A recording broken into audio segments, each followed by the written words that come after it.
afternoon, Marshall. I'm Anna Holstein. And I'm Nolan Duncan. Thanks for joining us for this edition of MU Report. This afternoon, we're covering the stories making headlines on campus and across our community. From legislation at the Capitol to card shows at the Huntington Mall, and a closer look at gambling at the tip of your fingers.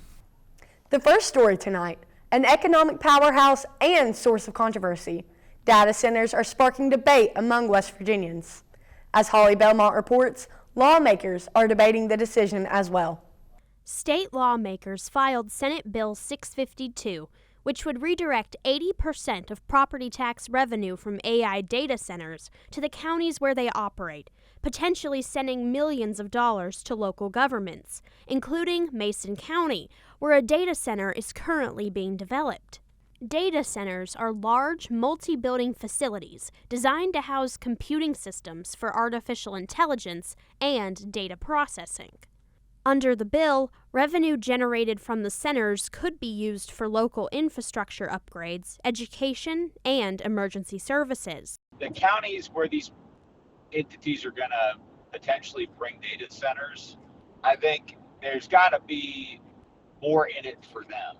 And so, I mean, that's a huge part of this as far as making sure counties get the benefit of a data center versus... Not everyone agrees with the split, as some lawmakers say 80% is too much for one county. We need to be able to spread the wealth of tax revenues throughout the state. It's an advantage, especially for the southern part of the state, that we can get dollars to the southern part of the state. With millions of taxpayer dollars on the line, lawmakers remain divided over who should benefit the most. Holly Belmont, MU Report. Senator Garcia says the bill is not likely to be introduced on the Senate floor during the session, which runs from January 14th to March 14th. Just 3 days before the end of the 2025 legislative session, a bill that removed voting power from faculty, staff, and student representatives on WVU's Board of Governors was passed and sent to Governor Morrissey's desk. Our very own anchor, Anna Holstein, spoke with those passionate about reinstating student voices. Senator from Cabell. Thank you, Mr. President. Of course, today is Marshall Day, and I want to introduce some of the folks that are here to join. With just 3 days left of the previous 2025 legislative session, a bill was passed that removed faculty, classified staff, and student representatives from voting on the university's Board of Governors, ultimately denying student voices to be heard. We want to hear the voices of the people that are most directly affected by what happens on campus. Senator Woelfel says though it affects every university in the state, it was because West Virginia University was not pleased with who was chosen to be their student body president. My bill would reinstate the voting rights to a student, a faculty member, and a classified staff member when matters of policy are before the Marshall Board of Governors. This doesn't affect one student, it affects all students. SJ President Connor Waller voices the concerns of the student population at Marshall University. So for me, it's really about making sure students feel heard and feel like they belong in this state because we want them to stay here and thrive. Waller says he is blessed to have a Board of Governors and administration at Marshall that still lets student voices be heard. He is one of many who are anticipating Senator Woelfel's success in getting this bill passed. When you're running a university, it's great to have the student voice heard because that's who you're serving. So I think we have a really good chance this year, and I'm looking forward to seeing how it goes. To add to the optimism, the previous vote on Woelfel's bill was 18-14. So with a little more push, he's confident he can reinstate these rights. Anna Holstein, MU Report. Senate Bill 551 has languished after being sent to the Education Committee over a month ago. Riley Burnett joins us now to help put Marshall students in the know with our announcement segment we like to call You Heard It Here. On Friday, February 27th, 6 p.m. at the Smith Music Hall, enjoy the sounds of the Thundering Herd All-Star Jazz Ensemble. The jazzy event is sponsored by the School of Music in the College of Arts and Media. Now, Riley, what if I want to see some blues? Don't worry, Nolan. I got you covered. For all of the blues fans out there, the Huntington Blues Society will be hosting their free open blues jam on March 15th from 5 to 8 p.m. at the Fly-In Cafe off Route 2 in Huntington's outskirts. So Riley, should I be doing anything if I'm a graduating senior? Anna, great minds think alike. Seniors graduating this semester can get ready for the big ceremony from March 10th to 11th at the Marshall Bookstore with Countdown to Commencement to get everything you need from gowns to class rings. You heard it here first. Now back to you, Anna. We live in a world where most things are available at the click of a button. Through a digital companion that is always within reach, your smartphone. It makes life easier, but what if that same device is creating opportunity for a new and growing problem? As Abby A's reports, a new form of gambling that is available any time of day or night is on the rise, leaving some wishing they never downloaded the apps in the first place. To be completely honest and unbiased, it's like kind of like a drug to a point. Like it gives you, just having money on it makes you more interested, and you're like invested, and like gives you dopamine to a point. If you've watched TV or scrolled through your phone recently, you may have experienced a sense of deja vu. Ad after ad promoting online casinos and sports betting apps. It's simple. Download an app, sometimes through a friend's referral link, claim a bonus, and then start betting within minutes. And once you win, the cycle has already begun. Nathaniel Ridenauer says he first started gambling as a way to connect with friends and bet on his favorite teams. As someone who already enjoyed going to casinos, having access on his phone made it even easier.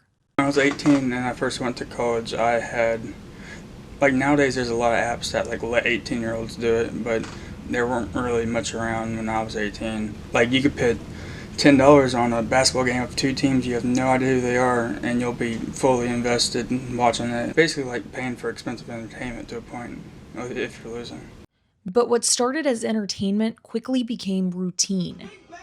He says he began waking up and immediately checking his apps, placing bets and using daily free spins. Some days, wagers ranged anywhere from $25 to $200. DraftKings, FanDuel, MGM, Fanatics, PrizePicks, Underdog, Caesars. Those are the ones I use most. It was no longer about rooting for his favorite team. It became about chasing the next big win, regardless of who he was betting on. From last year and this year total, between MGM and DraftKings, I've wagered $126,972. I have never seen that much, but... Trey Miller had a similar introduction. Encouraged by friends and drawn in by promotions that seemed too good to pass up, he eventually downloaded a gambling app. The first time I heard about it was, I believe, fall of 2024 was when I started seeing advertisements on my phones, computer, watching television, anything like that.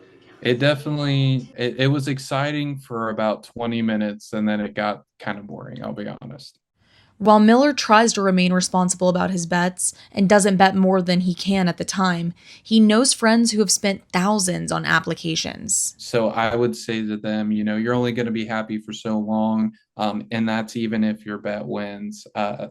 Gambling and also sports betting is just kind of, it's a win-lose, but with actual American currency on the line, I think it makes it more of a lose-lose situation more than anything. West Virginia is one of the few states where online casino gambling is fully legal and operational under the West Virginia Interactive Wagering Act passed in 2019, allowing licensed casinos to offer gambling apps statewide. Critics say that expanded access has made gambling easier than ever, increasing concerns about addiction and long-term impacts. If I were to give someone advice that's never sports betted before, I would tell them not to do it. While there are resources available for gambling addiction, there is currently no comprehensive long-term plan in place to address the rapid growth of online betting in the state. For some, the convenience is harmless entertainment. For others, it becomes a costly lesson, just one tap away. Abby A's, MU Report. If you or someone you know may be struggling with a gambling problem, help is available through the National Problem Gambling Hotline, 1-800-GAMBLER. Or through local resources here in West Virginia. For some, collecting trading cards is all about the thrill of the chase. And for my contribution to the show today, that thrill is bringing more people to the Huntington Mall. On February 6th, the Huntington Mall was home to the Freeman Sports Cards and Collectibles Show. Collectors from all over came to trade and sell cards, comics, and figurines. Nathan Freeman is the host of the show and owner of Freeman Sports Cards and Collectibles in Huntington. He's hosted the event for 20 years and says the Huntington Mall is the perfect trading card venue. It's the biggest mall in the state. There's a lot of people that comes down to it, and we generate a lot of traffic. And here in Barbersville is a great area. Freeman says the card show helps the mall by bringing more business to the various shops. He says he and many other attendees will eat at the food courts. Even during a snowstorm, the trading persisted. For Hurricane resident and event vendor Derek Hager, setting up his booth at events allows him to meet and greet other collectors. I just like being out here with everybody and talking shop, and you meet a lot of cool people and get to show off some of your stuff and get to see some other people's cool stuff that they think are their grails. Freeman says in the 20 years he's hosted the show, he's even had athletes appear to sign autographs. One former Marshall defensive end even had his own collection looked at. Vinnie Curry, that used to play for Marshall, he came in and had his cards appraised one time. The event ran through the weekend and saw visitors from all across the tri-state come to the mall. Nolan Duncan, MU Report. Freeman said the next card show is set for August. If you're curious about any other events at the Huntington Mall, you can find more at their website, www.huntingtonmall.com. Sports bars, a modern style of restaurants that are driven by the atmosphere and experience. Riley Burnett visited the Buffalo Wild Wings in Barbersville in the midst of their remodel. Nothing screams college experience quite like a night out eating chicken wings. Located right behind the Huntington Mall in Barbersville is one restaurant known for its wings, sports, and one large four-legged mascot. Buffalo Wild Wings, a national sports bar chain founded in 1982, is undergoing a remodel at one of its locations. Katie Vetter, the marketing director for Schmidt Family Restaurant Group, who owns a large portion of the Wendy's and Buffalo Wild Wings in the tri-state area, says the remodel has been an exciting way to join in as a part of the Barbersville community. And then just to be a better community participant, we're active in the community, we do community service, all that kind of stuff. And then obviously with hiring, we've hired over 100 team members and managers to work at this location. So we're excited, just to be a part of the Barbersville community even more. As for Marshall, Vetter says getting students in the door is a high priority, whether it be to grab something to eat or even find a job. We're bringing the Marshall community here, and we're excited to have, whether it's students working here or students visiting as a guest. Upon visiting the restaurant, the remodeling process is nearing completion. With a variety of wall decor, televisions, and the flooring already placed, the team is soon planning to begin laying out the furniture for the dining room area, as well as adding a few more appliances to the kitchen. Hurricane singer Gabriela Sevilla says that the reopening will provide a premier spot for a friend's night out. I genuinely thought that they were closed for good. I didn't think they were reopening. So I'm very excited to hear that they're going to reopen. I definitely want to go. I want to bring my friends out there. It was so fun. We'd go see movies and then we'd go to Buffalo Wild Wings after.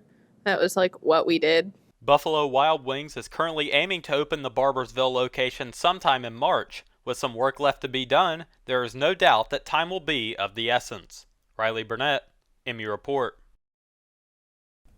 For more information on the reopening, visit Schmidt Family Restaurant Group on Facebook. That's all for tonight's MU Report.